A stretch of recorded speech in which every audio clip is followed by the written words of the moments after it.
मिठो खाना खान कसलाई मन पर्दैन र नमस्कार म हुँ शिरीष अनि हजुरहरूलाई फुड ट्रेजरमा स्वागत छ आउनुस् केही मिठो बनाऊ आज हामीले रेसिपीमा दाल फ्राई लिएर आएको छौं हैन which is very simple easy step छ फलो गर्नुस् सँगै पकाउँ आज है त आज मैले कुकरमा हैन चनाको दाल ओभरनाइट सोक गरेर राखेको छु हजुरहरूले चना दाल नि युज गर्न सक्नुहुन्छ रर पनि युज गर्न सक्नुहुन्छ हैन यसलाई चाहिँ प्रेसर कुकरमा हाल्दिन्छु है यदि सोक गर्नु हुँदैन भने चाहिँ अलि धेरै बेर पकाउनु पर्छ तर सोक गर्दा राम्रो हैन यसमा टक्क यसलाई कभर गर्ने चाले पानी हाल्दिन्छु हैन थोरै नुन हाल्दिन्छु अनि कभर गरिदिउँ हैन अनि यसलाई मिडियम हिटमा टु हाई पनि हैन मिडियम हिटमा चाहिँ यसलाई चाहिँ 3-4 सिटी जति लगाउँछौँ है मिनवाइल हामी के गर्न सक्छौँ भने मसँग यहाँ चाहिँ अलिअलि इन्ग्रेडियन्टहरू छ हैन थोरै यहाँ जिरा छ हैन अनि गरम मसला about 3 स्पुन जस्तो 3 टेबल स्पुन जस्तो गरम मसला छ हैन अनि 1 टेबल स्पुन बेसार छ मसँग थोरै सल्ट भयो हैन आज चाहिँ मैले थोरै क्यान टोमेटो युज गर्न गइरहेको छु हजुरहरूले चाहिँ फ्रेश युज गर्न सक्नुहुन्छ अनि सुकेको खुर्सानी 2टा जस्तो 3टा क्लोव्स गार्लिक छ हैन थोरै जिन्जर अनियन छ अनि कोरिएन्डर चाहिँ फिनिश गर्नको लागि है अब कुकरमा चाहिँ त्यो 3-4 सिटी लागिन्जेल चाहिँ मैले प्रेप गर्न पाउँछु त्यो टाइममा हैन टक्क लाएर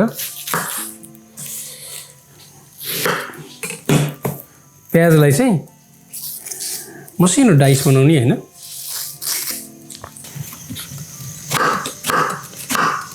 अल द वे काटेन अलिकति बाँकी राख्यो भने चाहिँ यो प्याजले चाहिँ टक्क होल्ड गर्छ कि यसरी हैन अनि बीचबाट एकपल्ट दुईपल्ट जस्तो गरिदियो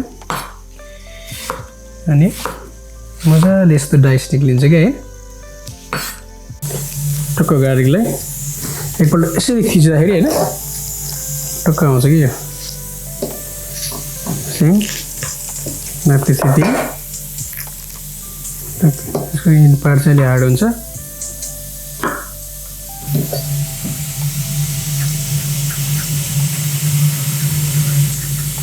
यसलाई चाहिँ टक्क थिचिदिन्छौँ हामीले हैन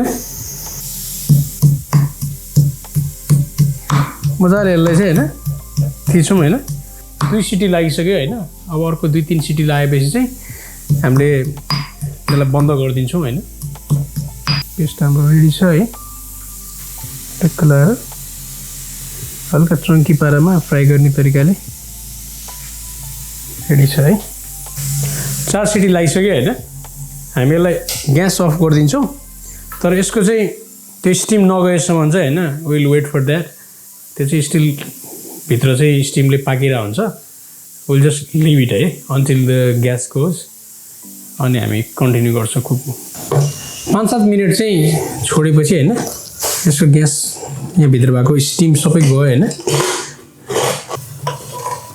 दाल चाहिँ पाकिसकेको छ हैन हामीले बोइल मात्रै गरेको हो यसलाई साइडमा राखिदिन्छु फ्राइङ प्यानमा फेरि यसलाई हिटमा हैन अब चाहिँ हाई हिटमा बनाउँछौँ है फ्राइङ प्यान तातेपछि हैन फ्राई गर्नको लागि चाहिँ जति चाहिँ तेल चाहिन्छ हामीलाई योमा हैन अड्कलेर तेल राखिदिन्छु हैन अनि तेल तातिसकेपछि चाहिँ टक्क लाएर जिरा फुराउँछौँ है त्यसपछि थोरै हिट लो गरिदिउँ अनि सुकेको खुर्सानी टक्क आधा जस्तो बनाएर हैन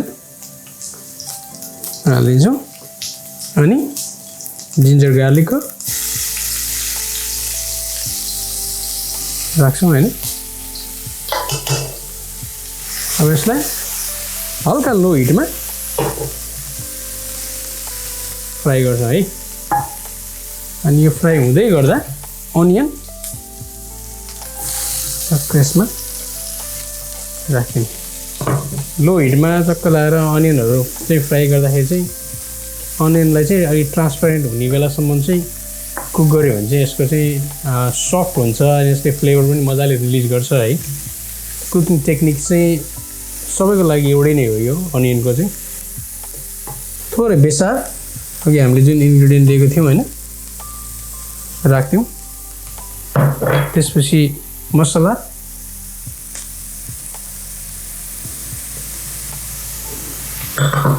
फेरि फ्राई गर्छौँ है यसलाई। अनि हजुरहरूसँग चाहिँ डाइस गरेको चाहिँ टमाटो छ भने होइन त्यो हाल्दा भयो। मसँग चाहिँ मैले आज क्यान टमाटो युज गरेको छु। क्यान टमाटो चाहिँ अलिक सफ्ट नै हुन्छ होइन, त्यही भएर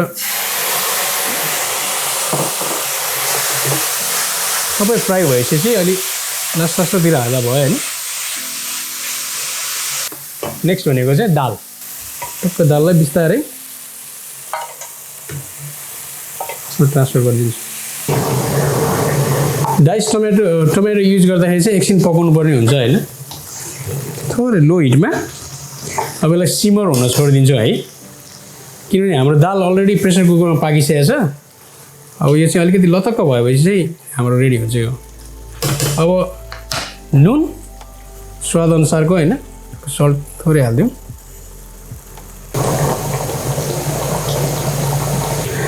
दाल फ्राई भइरहेछ होइन, हाम्रो पाकिरहेछ। अनि अलिकति नाइस कोरिएन्डरको लिफहरू होइन गार्निसलाई युज गर्नलाई ठिक्कको चप गरेर होइन राख्न सक्छौँ है। कोरिएन्डर सट्ट लाएर होइन हालेपछि अब यसको कोरिएन्डर हालेपछि चाहिँ हामीले ग्यास अफ गरिदिन्छौँ है, किनभने हाम्रो रेडी छ। अब टक्क लतक्क परेको दाल होइन। तपाईँहरूलाई अलिक पातलो खानु मन छ भने पातलो खान सक्नुहुन्छ है, अलिकति थोरै पानी हालिदिने। चाहिँ दाल फ्राई चाहिँ नर्मली चाहिँ यस्तै बाक्लो नै खाइन्छ होइन, टक्क नानसँग रोटीसँग मिठो हुन्छ। रेडी टु सर्भ छ है।